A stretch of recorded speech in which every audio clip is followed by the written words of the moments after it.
Welcome to MrUnbox and Travel. ഇന്നത്തെ നമ്മുടെ video എന്ന് പറയുന്നത് ഒരു സ്മാർട്ട് ഫോണിന്റെ unboxing and first impression video ആണ്. അപ്പോൾ അതേതാണ് സ്മാർട്ട് ഫോൺ എന്ന് നോക്കിയാൽ Oppo A57 4G.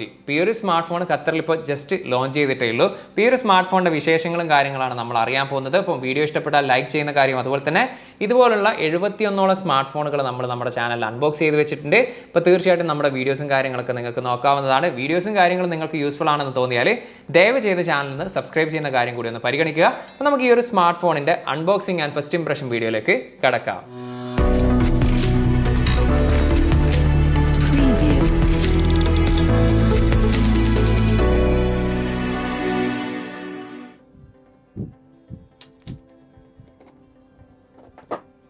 ഈ രണ്ട് കളറുകളിലാണ് മാർക്കറ്റിൽ ഈ ഒരു സ്മാർട്ട് ഫോൺ അവൈലബിൾ ആയിട്ടുള്ളത്.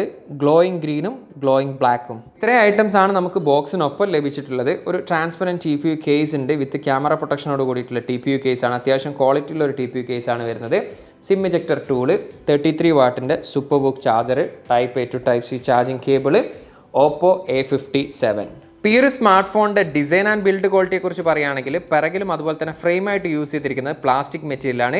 ഈ ഒരു ഗ്രീൻ കളറിലൊരു ഗ്ലോസി ഫിനിഷും അതുപോലെ തന്നെ ബ്ലാക്കിലൊരു മാറ്റ് ഫിനിഷാണ് നമുക്ക് കാണാൻ പറ്റുന്നത്. ക്യാമറ മൊഡ്യൂളിൻ്റെ കാര്യം എടുത്താൽ നമ്മൾ ഈ ഒരു BBK ഇലക്ട്രോണിക്സിൻ്റെ മറ്റ് ചില സ്മാർട്ട് ഫോണുകളിൽ കാണുന്ന തരത്തിലുള്ള അതേ ഒരു ക്യാമറ മൊഡ്യൂൾ തന്നെയാണ് കാണുന്നത്. 2 ക്യാമറയാണ് പിറകിലുള്ളത്. ഓപ്പോയുടെ ഒരു എംബ്ലം കാണാം. അതുപോലെ തന്നെ 8mm ആണ് ഇതിൻ്റെ ബോഡി തിക്നെസ്, 187 gram ആണ് ഇതിൻ്റെ ബോഡി വെയിറ്റ് വരുന്നത്. അപ്പോൾ അത്യാവശ്യം ഒരു നോർമൽ ആയിട്ടുള്ള ഒരു സ്മാർട്ട് ഫോൺ വെയിറ്റ് എന്ന് പറയാം. അതുപോലെ തന്നെ റൈറ്റ് സൈഡിൽ നോക്കുകയാണെങ്കിൽ ഫിംഗർ പ്രിന്റ് സ്കാനറോട് കൂടിയിട്ടുള്ള പവർ ബട്ടണും, മുകൾ വശത്ത് പ്രത്യേകിച്ച് ഒന്നുമില്ല. ലെഫ്റ്റ് സൈഡിലാണ് സിം ട്രേ ഉൾപ്പെടുത്തിയിരിക്കുന്നത്. സിം ട്രേയിൽ തന്നെ 3 കാർഡ് സ്ലോട്ടാണ്. ഒരേ സമയം നമുക്ക് 2 nano SIM card plus memory card നമുക്ക് ഇതിൽ യൂസ് ചെയ്യാൻ സാധിക്കും. 1 TB വരെ നമുക്ക് ഇതിൽ മെമ്മറി കാർഡ് യൂസ് ചെയ്യാൻ സാധിക്കും. സെപ്പറേറ്റ് ആയിട്ട് രീതിയിൽ നിൽക്കുന്ന തരത്തിലുള്ള വോളിയം റോക്കേഴ്സ് ഉണ്ട്. ഇനി താഴ്വശത്തേക്ക് വന്നു കഴിഞ്ഞാൽ 3.5mm ഹെഡ്ഫോൺ ജാക്കും അതുപോലെ തന്നെ ഇന്റേണൽ മൈക്കും Type C ചാർജിംഗ് പോർട്ടും സ്പീക്കറുകളും, ഇത്രയും കാര്യങ്ങളാണ് നമുക്ക് ഒറ്റ നോട്ടത്തിൽ ഡിസൈനിൽ കാണാൻ സാധിക്കുന്നത്. ഇപ്പോൾ ഡിസൈൻ വൈസ് നോക്കുകയാണെങ്കിൽ അത്യാവശ്യം ഈ പ്രൈസിൽ ലഭിക്കുന്നതിൽ വെച്ചിട്ട് അത്യാവശ്യം നല്ല ക്വാളിറ്റി ഉള്ള ഒരു ഡിസൈൻ തന്നെയാണ് ഫീൽ ചെയ്തിട്ടുള്ളത്. 6.56 ഇഞ്ചിന്റെ IPS LCD ഡിസ്പ്ലേ ആണ് ഈ ഒരു സ്മാർട്ട് ഫോണിൽ വരുന്നത്. HD+ ആണ് റെസൊല്യൂഷന്, 216 പിക്സൽ പെർ ഇഞ്ചാണ് ഡെൻസിറ്റി.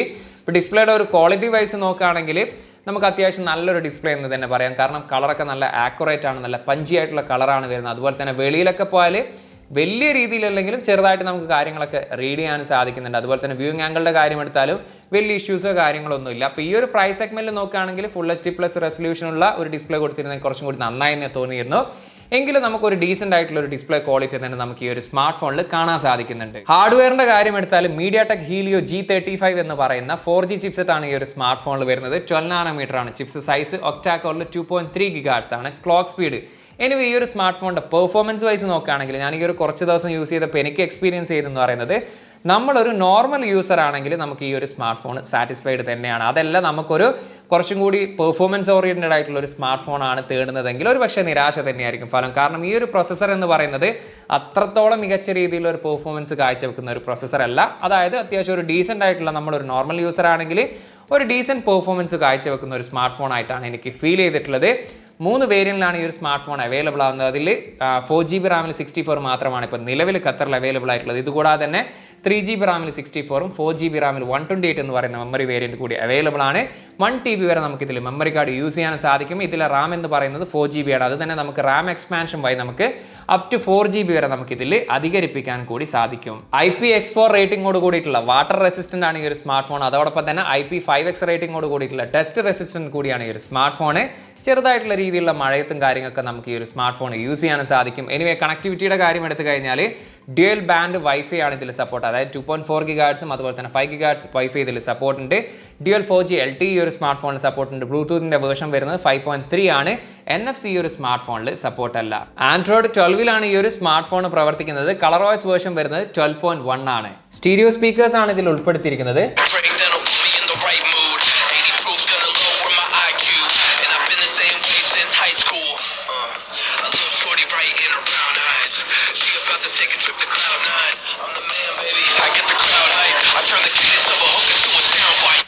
സ്പീക്കറിൻ്റെ സൗണ്ട് വൈസ് നോക്കുകയാണെങ്കിൽ അത്യാവശ്യം ലൗഡി ആയിട്ടുള്ള അതുപോലെ തന്നെ നല്ല ക്ലിയർ ആയിട്ടുള്ള ഒരു സ്പീക്കർ ക്വാളിറ്റിയാണ് ഫീൽ ചെയ്തത്. സൈഡ് മൗണ്ടഡ് ഫിംഗർ പ്രിന്റ് സ്കാനറാണ് ഉൾപ്പെടുത്തിയിരിക്കുന്നത്. എത്രത്തോളം ഫാസ്റ്റ് ആയിട്ട് വർക്ക് ചെയ്യുന്ന നോക്കാം. ഫിംഗർ റെക്കഗ്നൈസ് ചെയ്തിട്ടുണ്ട്, പക്ഷേ ഒരല്പം ലാഗോട് കൂടിയിട്ടാണ് ഓപ്പൺ ആവുന്നത്. ഇനി ഫേസ് ലോക്കിൻ്റെ കാര്യം എടുത്താൽ ഫേസ് ലോക്കും അത്യാവശ്യം കുഴപ്പമില്ലാത്ത രീതിയിൽ തന്നെ ഫാസ്റ്റ് ആയിട്ട് വർക്ക് ചെയ്യുന്നുണ്ട്. ബാറ്ററി സൈഡ് നോക്കുകയാണെങ്കിൽ 5000 mAh ബാറ്ററിയാണ് ഈ ഒരു സ്മാർട്ട് ഫോണിൽ വരുന്നത്. 33 വാട്ടിന്റെ ചാർജർ നമുക്ക് ഈ ഒരു സ്മാർട്ട് ഫോണൊപ്പം ലഭിച്ചിട്ടുണ്ട്. അത് ഉപയോഗിച്ചുകൊണ്ട് 0 to 100 ചാർജ് ചെയ്യാൻ എടുക്കുന്ന സമയം എന്ന് പറയുന്നത് ഏകദേശം 65 മിനിറ്റിന് അടുത്താണ്. എനിവേ ഈ ഒരു ആഴ്ച യൂസ് ചെയ്തൊരു എക്സ്പീരിയൻസ് പറയുകയാണെങ്കിൽ നമ്മളൊരു ഹെവി യൂസർ ആണെങ്കിൽ ഏകദേശം ഒരു ദിവസത്തിനടുത്ത് നമുക്ക് ഈ ഒരു സ്മാർട്ട് ഫോൺ യൂസ് ചെയ്യാൻ സാധിക്കും. അതല്ല നോർമൽ യൂസർ ആണെങ്കിൽ നമുക്ക് ഒരു ദിവസത്തിന് മുകളിലും ഈ ഒരു സ്മാർട്ട് ഫോൺ യൂസ് ചെയ്യാൻ സാധിച്ചിട്ടുണ്ട്. ഗെയിമിംഗ് പെർഫോമൻസിന്റെ കാര്യം എടുത്തു കഴിഞ്ഞാൽ നിങ്ങൾ ഈ ഒരു സ്മാർട്ട് ഫോൺ നിങ്ങൾക്ക് ഗെയിം കളിക്കണം എന്നുള്ളൊരു ഇമ്പോർട്ടൻ്റ് ആണ് നിങ്ങൾക്കുള്ളതെങ്കിൽ ഒരു പക്ഷേ നിരാശ തന്നെയായിരിക്കും ഫലം. കാരണം ഇതൊരു ഗെയിം ഓറിയൻറ്റഡ് സ്മാർട്ട് ഫോൺ ആണെന്ന് ഞാൻ പറയില്ല. അതല്ല നിങ്ങൾക്ക് മറിച്ച് കുറച്ചൊരു എൻ്റർടൈൻമെൻറ്റ് എന്നുള്ള രീതിയിൽ ഒരു ടൈം പാസ് എന്നുള്ള രീതിയിൽ മാത്രമാണ് ഗെയിം കളിക്കേണ്ടതെങ്കിൽ നിങ്ങൾക്ക് ഈ ഒരു സ്മാർട്ട് ഫോൺ ചൂസ് ചെയ്യാം. കാരണം ഇതിൽ കളിച്ചിരിക്കുന്നത് ആസ്പെൽറ്റ് 9 ആണ്. അപ്പോൾ ഗ്രാഫിക്സ് ക്വാളിറ്റി ഒന്നും അത്ര ഒരു മികച്ചതായിട്ട് എനിക്ക് ഫീൽ ചെയ്തിട്ടില്ല. പക്ഷേ കുഴപ്പമില്ലാത്ത രീതിയിൽ സ്മൂത്തായിട്ട് നമുക്കിതിൽ ഗെയിം കളിക്കാൻ സാധിച്ചിട്ടുണ്ട്. അതുപോലെ തന്നെ ഹീറ്റിംഗ് ഇഷ്യോ കാര്യങ്ങളൊന്നും ഫേസ് ചെയ്യേണ്ടി വന്നിട്ടില്ല. അപ്പോൾ ഇത് തന്നെയാണ് പറയാനുള്ളത്. നിങ്ങൾക്കൊരു ഗെയിമിംഗ് ഇമ്പോർട്ടൻ്റ് ആണെങ്കിൽ ദയവ് ചെയ്ത് ഈ ഒരു സ്മാർട്ട് ഫോൺ ചൂസ് ചെയ്യണമെന്നില്ല. അതല്ല നിങ്ങൾക്ക് ഓപ്പോയുടെ ഫോൺ ഇഷ്ടമാണ്, അതുപോലെ തന്നെ വല്ലപ്പോഴും ഒരു ഗെയിം കളിക്കണം എന്നുള്ളൊരു ഇൻട്രസ്റ്റ് ഉള്ളവർക്ക് ഈ ഒരു സ്മാർട്ട് ഫോൺ പരിഗണിക്കാവുന്നതാണ്. 2 ക്യാമറയാണ് ഈ ഒരു സ്മാർട്ട് ഫോണിൽ പിറകിൽ ഉൾപ്പെടുത്തിയിരിക്കുന്നത്. 13 മെഗാപിക്സലിൻ്റെ f2.2 അപ്പാച്ചറോട് കൂടിയിട്ടുള്ള മെയിൻ ലെൻസും 2 മെഗാപിക്സലിൻ്റെ f2.4 അപ്പാച്ചറോട് കൂടിയിട്ടുള്ള ഡെപ്ത് സെൻസറാണ് ഉൾപ്പെടുത്തിയിരിക്കുന്നത്. അപ്പോൾ ക്യാമറ പെർഫോമൻസ് വൈസ് നോക്കുകയാണെങ്കിൽ ഡേ ലൈറ്റ് പെർഫോമൻസ് ഒക്കെ അത്യാവശ്യം നല്ല രീതിയിൽ തന്നെ ഫോട്ടോസ് നമുക്ക് കാണുന്നുണ്ട്. അത്യാവശ്യം നല്ല കളറാണ്, നാച്ചുറൽ കളറായിട്ട് തന്നെ നമുക്ക് മിക്ക ഫോട്ടോസ് ലഭിച്ചിട്ടുണ്ട്. അതുപോലെ തന്നെ HDR പെർഫോമൻസ്, അതുപോലെ മാക്രോ പെർഫോമൻസ് ഒക്കെ നമുക്കൊരു ഓക്കെ ലെവൽ പെർഫോമൻസ് ആയിട്ട് കണക്കാക്കാൻ സാധിക്കും. എങ്കിലും ഓവറോൾ നോക്കുകയാണെങ്കിൽ നമുക്കൊരു ആവറേജ് ക്യാമറ പെർഫോമൻസ് ആയിട്ടാണ് എനിക്കിതിൽ ഫീൽ ചെയ്തിട്ടുള്ളത്. ഇനി സെൽഫി ക്യാമറയുടെ കാര്യം എടുത്തു കഴിഞ്ഞാൽ 8 മെഗാപിക്സലിൻ്റെ f2.0 അപ്പാച്ചറോട് കൂടിയിട്ടുള്ള സെൽഫി ക്യാമറയാണ് ഉൾപ്പെടുത്തിയിരിക്കുന്നത്. സെൽഫി ഫോട്ടോസും ഇത്തരത്തിൽ തന്നെയാണ്. ഡേ ലൈറ്റ് പെർഫോമൻസ് ഒക്കെ അത്യാവശ്യം കുഴപ്പമില്ല എന്നുള്ളൊരു പെർഫോമൻസ് ആണ് ഫീൽ ചെയ്തിട്ടുള്ളത്. അത്ര ഗംഭീരമായിട്ടുള്ള ഫോട്ടോസ് ഒന്നും എനിക്ക് ലഭിച്ചതായിട്ട് തോന്നിയിട്ടില്ല. അതുപോലെ തന്നെ സോഫ്റ്റ്നെസ്സോട് കൂടിയിട്ടുള്ള ഫോട്ടോസാണ്. വലിയ തരത്തിലുള്ള ഡീറ്റെയിൽസോ ഷാർപ്നെസ്സോ ഒന്നും നമുക്ക് ഫോട്ടോയിൽ കാണാനും സാധിച്ചിട്ടില്ല.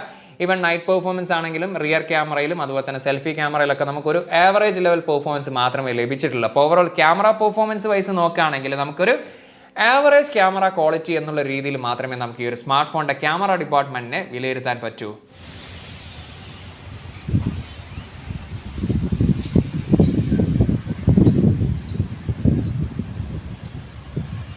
Oppo A57 4Gയുടെ പ്രൈസ് ഖത്തറിൽ വരുന്നത് നിലവിൽ ഒരൊറ്റ മെമ്മറി വേരിയൻ്റ് ആണ് അവൈലബിൾ ആയിട്ടുള്ളത്. 4GB റാമിൽ 64. ഖത്തർ റിയാൽ വരുന്നത് 629 ആണ് വരുന്നത്. ഏകദേശം ഇന്ത്യയുടെ 12,600 രൂപ. ഇനി ഇന്ത്യൻ സെയിം വേരിയന്റിന് പ്രൈസ് വരുന്നത് 13,999 രൂപയാണ്. അതുകൊണ്ട് തന്നെ 2 തരത്തിലാണ് എനിക്ക് ഈ ഒരു സ്മാർട്ട് ഫോണിനെ കുറിച്ച് ഒപ്പീനിയൻ പറയാനുള്ളത്. ഒന്ന് നിങ്ങൾ GCCയിൽ നിന്നാണ് ഈ ഒരു സ്മാർട്ട് ഫോൺ വാങ്ങാൻ ആഗ്രഹിക്കുന്നതെങ്കിൽ, ഒന്ന് നമ്മുടെ ഇന്ത്യയിൽ നിന്നാണ് വാങ്ങാൻ ആഗ്രഹിക്കുന്നവരാണ് പറയാനുള്ളത്. ആദ്യം തന്നെ GCCയിൽ നിന്നാണ് ഈ ഒരു സ്മാർട്ട് ഫോൺ വാങ്ങാൻ ആഗ്രഹിക്കുന്നവരോട് എനിക്ക് പറയാനുള്ളതെന്ന് പറയുന്നത്, നമുക്കറിയാം പൊതുവെ ഓപ്പോ ഫോൺ GCCയിൽ ഇന്ത്യയേക്കാൾ കുറച്ചും കൂടി പ്രൈസ് അധികമായിട്ടാണ് വരുന്നതെങ്കിൽ ഈ ഒരു സ്മാർട്ട് ഫോൺ താരതമ്യേന വില കുറഞ്ഞാണ് വന്നിരിക്കുന്നത്. അതുകൊണ്ട് തന്നെ ഓപ്പോയുടെ ഈ ഒരു പ്രൈസ് സെഗ്മെന്റ് വൈസ് നോക്കുകയാണെങ്കിൽ 629 ഈ ഒരു സ്മാർട്ട് ഫോൺ അത്യാവശ്യം നല്ലൊരു ഡീസൻ്റ് ആയിട്ടുള്ള സ്മാർട്ട് ഫോൺ ആയിട്ടാണ് എനിക്ക് ഫീൽ ചെയ്തിട്ടുള്ളത്. അതുപോലെ തന്നെ ഇന്ത്യയുടെ കാര്യം എടുത്താൽ 14,000 രൂപ എന്ന് പറയുന്ന ഒരല്പം ഓവർ പ്രൈസ്ഡ് ആയിട്ടാണ് എനിക്ക് ഫീൽ ചെയ്തത്. ഈ ഒരു പ്രൈസ് സെഗ്മെന്റ് വേർത്തിയാണോ എന്ന് ചോദിച്ചാൽ അല്ല എന്ന് തന്നെ പറയേണ്ടി വരും. എനിവേ ഈ ഒരു സ്മാർട്ട് ഫോണിനെ കുറിച്ച് ഓവറോൾ എൻ്റെ ഒരു പേഴ്സണൽ ഒപ്പീനിയൻ പറയുകയാണെങ്കിൽ അത്യാവശ്യം നല്ലൊരു ഡിസ്പ്ലേ ക്വാളിറ്റി ഉണ്ട്. അതുപോലെ തന്നെ സ്റ്റീരിയോ സ്പീക്കർ ക്വാളിറ്റിയും നല്ലതാണ്, ബാറ്ററി ലൈഫും നല്ലതാണ്. ഇനി ക്യാമറ സെഗ്മെന്റും അതുപോലെ തന്നെ ഓവറോൾ പെർഫോമൻസ് ഒക്കെ നോക്കുകയാണെങ്കിൽ നമുക്കൊരു ഓക്കെ ലെവൽ പെർഫോമൻസ് ആയിട്ടാണ് എനിക്ക് ഫീൽ ചെയ്തിട്ടുള്ളത്. അപ്പോൾ നിങ്ങൾ GCCയിലുള്ളവരാണെങ്കിൽ തീർച്ചയായിട്ടും നിങ്ങളൊരു ഓപ്പോ സ്മാർട്ട് ഫോൺ ലവർ ആണെങ്കിൽ നിങ്ങൾക്ക് ഈ ഒരു സ്മാർട്ട് ഫോൺ പരിഗണിക്കാവുന്നതാണ്. അതല്ല മറിച്ച് നിങ്ങൾ ഇന്ത്യയിൽ നിന്നാണ് ഈ ഒരു സ്മാർട്ട് ഫോൺ തേടുന്നതെങ്കിൽ എനിക്ക് തോന്നുന്നു 14,000 രൂപയിൽ ഒരു പക്ഷേ ഓപ്പോയുടെ തന്നെ മറ്റു ചില സ്മാർട്ട് ഫോണുകൾ കൂടി നിങ്ങൾക്ക് ലഭിക്കുമെന്ന കാര്യം കൂടി ജസ്റ്റ് ഒന്ന് നോട്ട് ചെയ്യുക. അപ്പോൾ ഇന്നത്തെ ഈ ഒരു Oppo A57 4Gയുടെ unboxing and first impression video നിങ്ങൾക്ക് ഏവർക്കും ഇഷ്ടമായെന്ന് കരുതുന്നു. വീഡിയോ ഇഷ്ടപ്പെട്ടാൽ ലൈക്ക് ചെയ്യുന്ന കാര്യം ഒന്ന് പരിഗണിക്കുക. അതുപോലെ തന്നെ ഈ ഒരു സ്മാർട്ട് ഫോണിനെ കുറിച്ചും വീഡിയോയെക്കുറിച്ചും നിങ്ങളുടെ ഒപ്പീനിയൻ എന്താണോ ആ ഒരു കാര്യം ദയവ് ചെയ്തൊന്ന് കമന്റിൽ രേഖപ്പെടുത്തുക. ടെക് സംബന്ധമായിട്ടുള്ള സംശയങ്ങളും കാര്യങ്ങളും ഉണ്ടെങ്കിൽ ഇൻസ്റ്റാഗ്രാമിൻ്റെ ഫേസ്ബുക്കിൻ്റെ ലിങ്ക് ഞാൻ ഡിസ്ക്രിപ്ഷനിൽ കൊടുത്തിട്ടുണ്ട്. അവിടെ നിങ്ങൾക്ക് മെസ്സേജ് അയച്ച് ചോദിക്കാവുന്നതാണ്. അപ്പം വീഡിയോസും കാര്യങ്ങളും യൂസ്ഫുൾ ആണെന്ന് തോന്നിയാൽ ചാനൽ ഇതുവരെ സബ്സ്ക്രൈബ് ചെയ്തിട്ടില്ലെങ്കിൽ ദയവ് ചെയ്ത് ചാനൽ സബ്സ്ക്രൈബ് ചെയ്ത് കൂടെ ബെല്ലൈക്കൻ കൂടി അമർത്തുക. അപ്പോൾ മറ്റൊരു പുതിയൊരു വീഡിയോയിൽ കാണാമെന്ന പ്രതീക്ഷയിൽ തൽക്കാലം ഞാൻ ഇവിടെ പറയുന്നു. സെയ്ദ് ഇർഷാദ്.